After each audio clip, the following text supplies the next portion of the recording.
김영란법에 사실 뭐 이런 좋은 취지에도 불구하고 민생 부분에서 어려움이 있다 이렇게 이야기하는 여론도 지금 있는데요.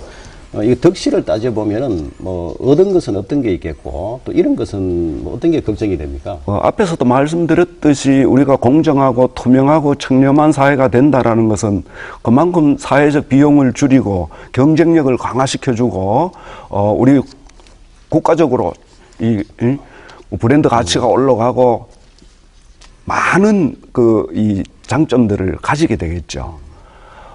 잃는 것이 있다면은 이거는 오해에서 비롯될 수 있는 부분들이 많은데 우리 전통적으로 가지고 있던 뭐 미풍양속 너무 각박해지지 않느냐 막 이런 온정주의 뭐 이런 측면에서 보면은 좀 문제가 있는 것 아니냐 이런 부분들이 있습니다. 이런 부분들은 실효성이 있고 또 우리가 현실성에 맞게끔 조정하고 관리해서 그런 부분들은 현실적으로 수긍할 수 있는 측면으로 사회적 합의를 도출해 나가는 것이 중요하지 않겠나 이런 생각이 듭니다. 네. 특히 우리 외식업체나 농수축산물 또 화훼업계 중소상공인 서민들이 어려움이 가중됐다 이런 여론도 있지 않습니까? 여기에 대해서는 어떻게 보십니까? 일부 뭐 영향을 받을 수는 있을 겁니다. 그러나 전적으로 이런 우리가 이야기하는 화훼업계, 음식점, 뭐 농축산업 분야가 우리 청탁금지법 때문에 이렇게 위축이 되고 어려운 상황에 놓여 있다 이렇게 이야기하기는 어려울 것 같습니다.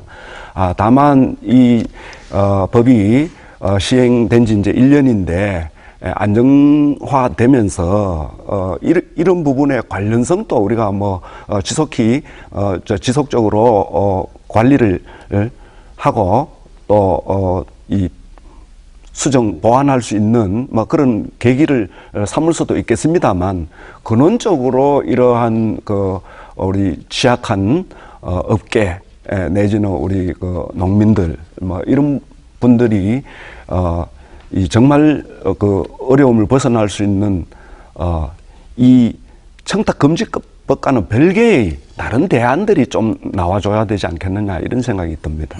네, 일단은 그러니까 법이라는 게 규범력을 가지고 사회 일반에서 통용이 되려면은 예측 가능성과 명확성이라는 두 가지 크다란 명제를 가지고 있어야 됩니다.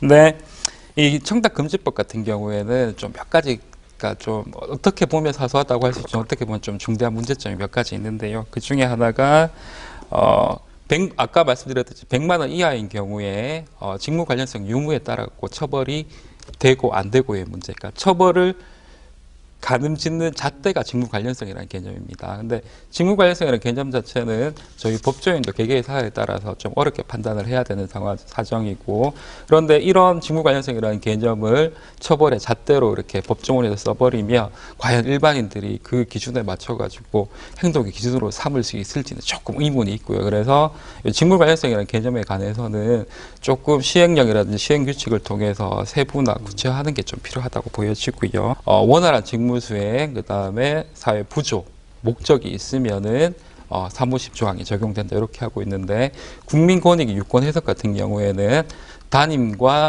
선생님과 학생, 그리고 인허가권자와 인허가 신청자, 그리고 기자와 취재원, 그리고 수사기관과 고소인 또는 피의자 이런 직접적인 직무 관련성이 있는 경우에는 원활한 직무 수행이라든지 사회 부조 뭐 이런 관계 자체를 아예 적용이 되지 않는다는 그런 유권 해석을 하고 있습니다. 근데 법조인의 이제 기본 법률 관점에 비추어 봤을 때 원활한 직무 수행 사교 의뢰 부조라는 것이 그런 직접적인 그런 관계에 있다는 것만으로 부정될지는 좀 의문입니다. 그래서 그게 그러니까 대표적인 사례가 이제 이런 것들입니다. 애초에 김영란법이 시행될 때 강의실에 누가 이제 음료수 캔하다 교수님 탁자 위에 올려놨다고 신고가 들어온 사례가 실제로 있었습니다.